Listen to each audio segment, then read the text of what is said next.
Expansión Industrial. Muy buenas noches, los saluda su amiga Rosa León. A nombre de todo mi equipo de trabajo quiero agradecerle enormemente el que nos esté acompañando esta noche, porque vamos a dedicarle este tema con nuestros invitados especiales al quehacer del mundo empresarial, pero particularmente qué hacer para sobrevivir en esta coyuntura de turbulencia. Acompaña aquí el maestro en economía, Enrique Rovirosa. Enrique, entonces yo quisiera pedirte para un planteamiento general, después de que se da toda esta coyuntura complicada para las empresas, y que bueno, aparte tú además en tu página, ¿no?, y en tus diferentes análisis lo has expuesto, ¿no?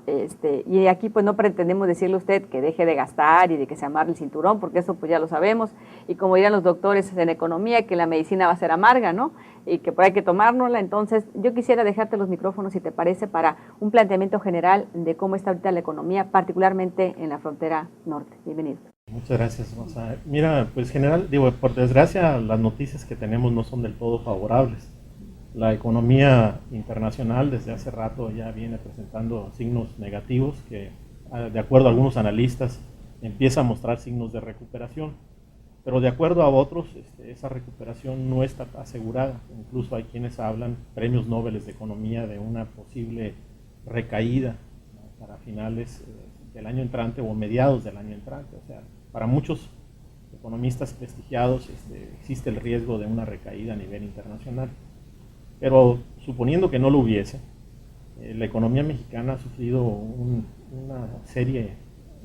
serio retroceso que hace prever que pues, los próximos 3 años va a haber muchas dificultades para retomar la senda del crecimiento que todos quisiéramos ver.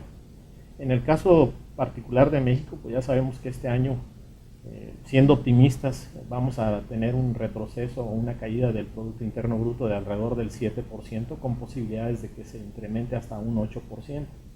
Para el año entrante se habla de una recuperación y los pronósticos cada día van siendo menores.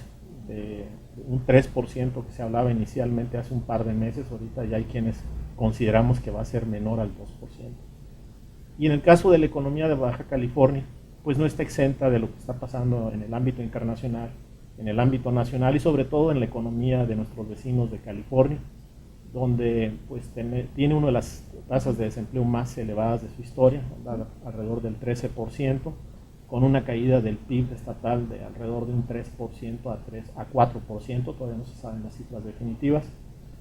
Y pues algunos estimamos que en el caso específico de nuestro estado, en 2009 el PIB va a caer alrededor de un 6%, con las implicaciones en empleo, donde ya sabemos que ahorita traemos 63,000 o más desempleados en el sector formal, con posibilidades de que al finalizar el año tengamos 80,000. Entonces, realmente el panorama desgraciadamente no es positivo. No obstante, como lo mencionábamos previo al programa, pues las épocas de turbulencia, las épocas de recesión, así como se presentan de manera negativa para algunos sectores, para otros sí representan oportunidades. Sí, de hecho vemos sectores, por ejemplo el energético, ¿no?, que en un momento dado, para la parte que tiene que ver con energías renovables, energías limpias, puede ser uno de los factores donde los gobiernos tendrán que estar invirtiendo, y ahí puede, ¿no?, la posibilidad de estar creciendo. Pero ahorita vamos a hablar de qué sectores sí van a seguir creciendo a pesar de la crisis, y qué sectores, pues como el automotriz, que va a estar lamentablemente, va a tener, ¿no?, la recuperación va a ser mucho más lenta. Entonces, si te parece, hasta aquí dejamos tu participación y pasamos a la parte que tiene que ver con cuál ha sido el desempeño que han tenido las marcas en Baja California. Nos encantaría ver más marcas propias, Jorge, lamentablemente no es así.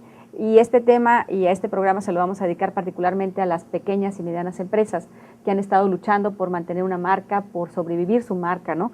Entonces, en esta época de crisis, pues decíamos que el comportamiento del consumidor, pues lamentablemente pues se viene a decaer su posibilidad de adquirir productos, y con ello pues las marcas llegan en un momento de crisis donde estamos viendo ya por parte de los analistas cómo se reduce el consumo real de las posibilidades de adquirir bienes y servicios. Entonces, me gustaría pedirte unas primeras pinceladas de cómo está siendo el comportamiento de las marcas en Baja California.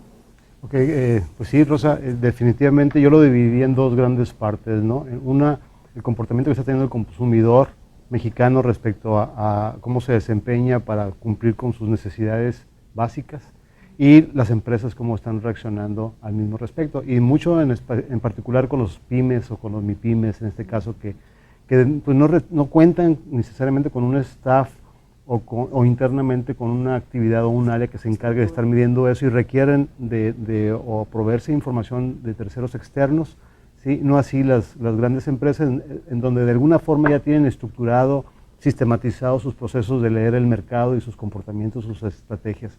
Aquí los MIPYMES yo pienso que somos los más desprotegidos en ese sentido y que es donde debemos de buscar. El comportamiento del consumidor en general, pues es un consumidor más retraído, ¿verdad? No hay suficiente recurso para cumplir con lo básico, entonces mis compras son mucho más racionales que emocionales como anteriormente eran.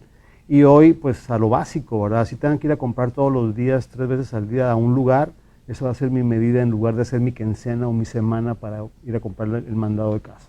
Entonces eso cambia.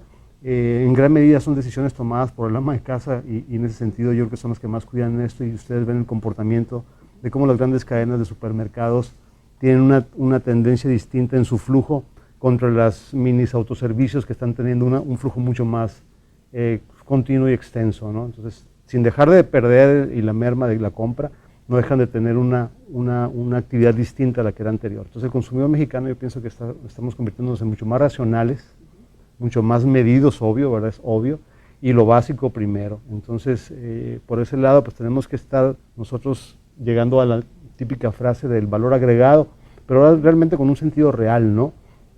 Porque ahí es donde está, o sea, no son 2 palabras como tal, sino es todo un concepto que tenemos que integrar a nivel de servicio y de postventa y etcétera, para que nuestros compradores, los actuales, los que tenemos, los podamos mantener, en lugar de estar buscando, y no digo que no lo hagamos, definitivamente lo tenemos que hacer, buscar nuevas cuentas.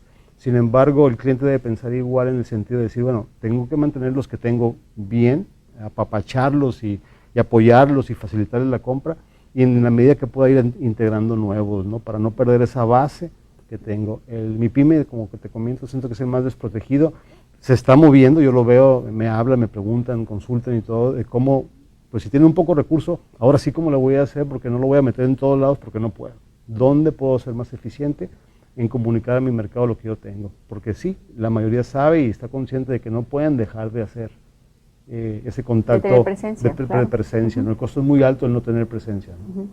En la parte, recientemente se hizo un estudio, nos quedan 2 minutos, Omar, y me gustaría entrar contigo de lleno. Ahorita resalto lo que comentaba Jorge, las mujeres deciden el 80% de las compras por aquello de las campañas, ¿no? A quién deben estar enfocadas.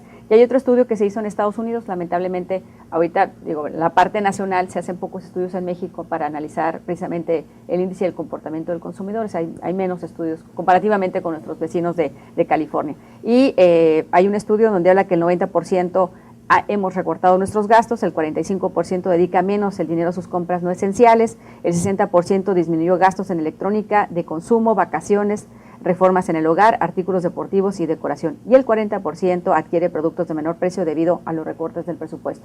Te dejo el micrófono, Omar. ¿Cuál es el comportamiento o el comparado? Porque digo, no tenemos un estudio nacional, pero aquí la solicitud que te han hecho algunos clientes para analizar el comportamiento del mercado en nuestra región. Aquí algo interesante, ¿no? 5 de cada 10 personas que van a un súper, un mercado, toman en ese momento la decisión de compra.